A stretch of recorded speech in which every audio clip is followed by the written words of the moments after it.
Hi guys, I'm just giving some news. I printed those stuffs you see on the picture.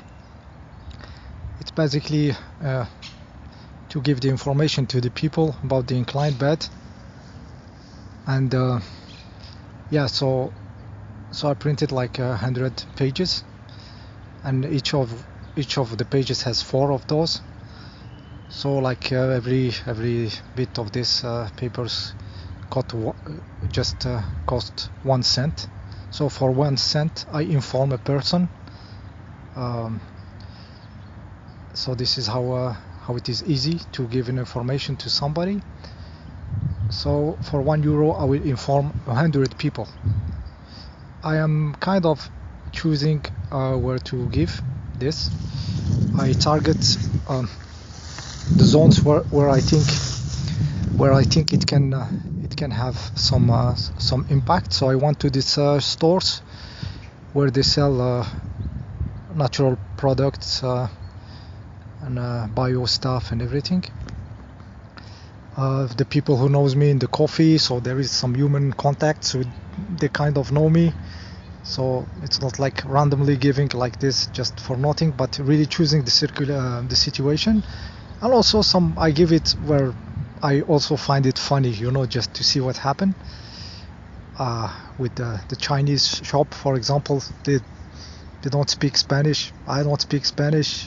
I mean, they speak better than me for sure. I'm kind of having trouble with this language, but I have to learn.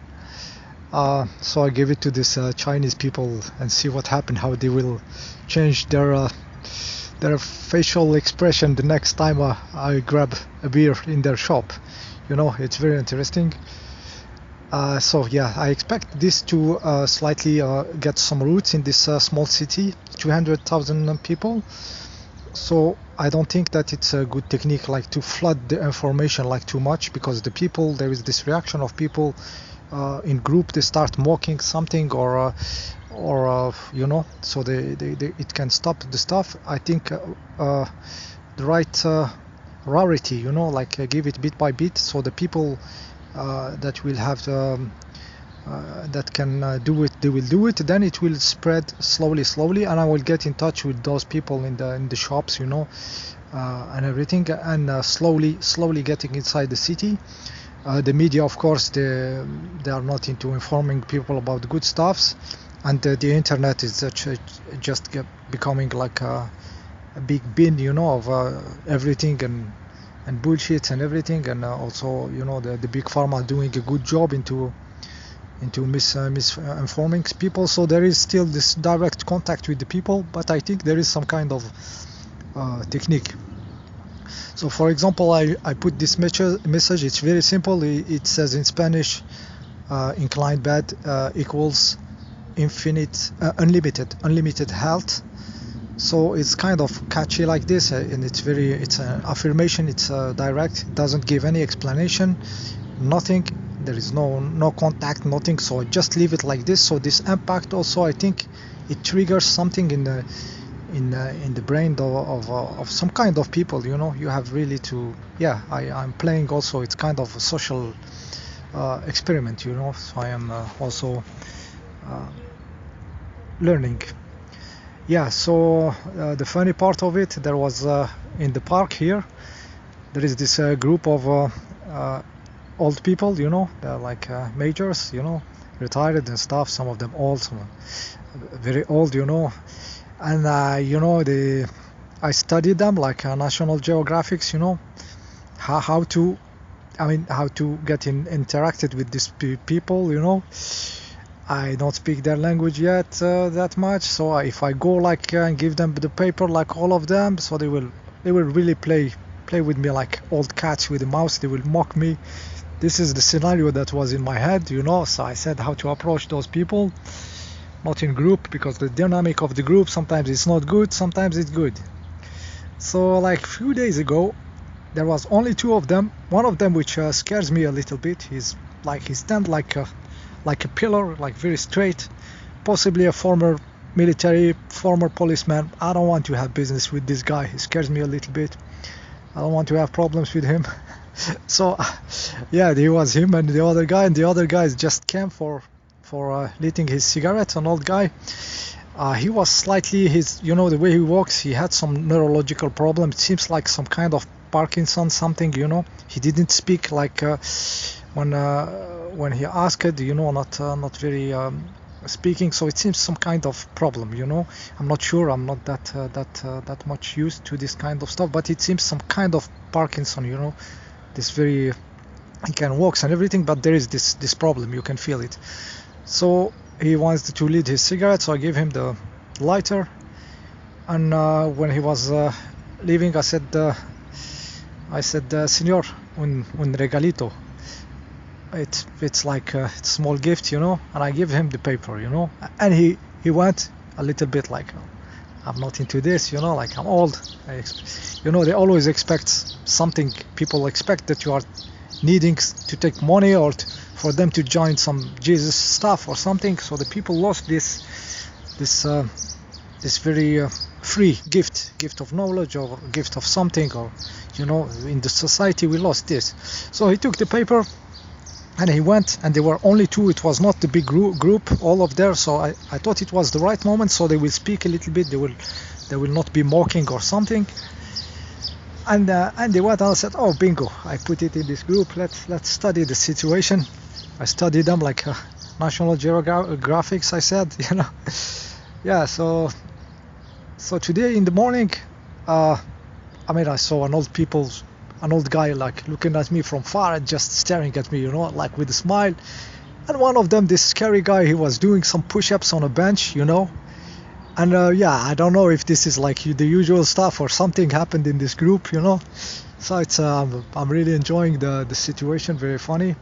So this is how I'm playing, you know. I'm doing something useful, but I do it with a light heart, you know. I'm making myself laugh, you know. It's a good stuff also to not be serious, and yeah, everything will move with you. If you have the joy in you, there will be stuff helping you. Yeah.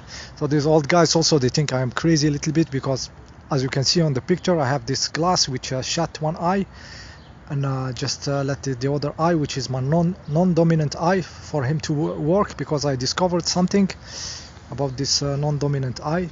Since I am doing eye bathing, I have very, very crazy improvement in the eyesight, and I discovered now the aberration of the non-dominant eye, which is kind of specialized to look into the close objects, and the dominant eye kind of see better in the long distance, you know. I don't know if the brain make a decision, you know, because of our way of living, but also this non-dominant eye make like a doubling of the picture in the horizontal level. And I said, this is not natural. Why this is happening in nature? And I understood that this doubling of the picture matches, he's trying to match the angle of view of the dominant eye. And in my logic, because we spend a lot of time on flat screens, you know, they have flat picture on them, there is no 3D. So this the point of having two eyes staring at those flat objects, which shows picture but not real depth, not real 3D object, might with the time bring this aberration, like the brain is starting to try to make the same angle from this non-dominant eye. So there is this horizontal doubling. So I'm making my eye non-dominant working. And this is very, very getting reduced. This stuff is getting so much better. I mean, the vision is crazy better because of the eye bathing of Mr. Fletcher. I will give you the link. Yeah, and it shows this aberration. So I'm kind of connecting with this eye again, and maybe when we are on a flat object, flat screen for a long time, we don't need to have this two eyes at the same time. So I'm thinking like those guys who work on Swiss watches, you know, these complication watches, they always use one eye and with this magnifier to work, for example. So yes, I am having a lot of information in my head, which I'm discovering based on nothing, based on my experience, and based off the eye batting of Mr. Fletcher, which opened to me back to exercise and everything. Now it makes a point because of the hydration of the eye, and it's so much make point. It's the best action, the number one action on which I am building all the eye exercise that I was doing in the past, and I will do a video or some. I need to write this, all what I have discovered. But do the eye bathing with distilled water. It is crazy. I will put you again the stuff in this description. I did it some video back, but I will put it again. It is so important. So with the inclined bath and the eye bathing, it's crazy stuff again. Thanks you, Mr. Andrew K. Fletcher. So yes, this is the information. I will see how this experiment will work in this small city, 300,000 people, with the inclined bed and the information how it spreads. I'll also those people who stop you in the street to tell you to give money to this association, organization of helping for the wars and for the stuff that they do with your money tax, and then they ask you money in the street to repair the killing that they do and the suffering. You have to pay more after paying for their weapons and aircraft carriers and all this shit. Now you have to pay them again in the street, So I take those young people and I give them this paper, because I know since they can talk to people and ask them money. They can, if one of them discover this inclined bed, they can also share it in a good way. And I did it with one guy of Doctors Without Frontier, and he hugged me after three weeks because he was feeling so good about the inclined bed. So I get one of them nailed in a big association, which is I think a good one, Doctors Without Frontier. I don't know how we call it here in Spanish. Yeah, so I'm touching these young guys, touching different people, but trying to hit in the right moment, in the good condition, where really I have this feeling. So yeah, this is what's happening. Enjoy your day, be happy and be joyful, and the adventure continues. Ciao.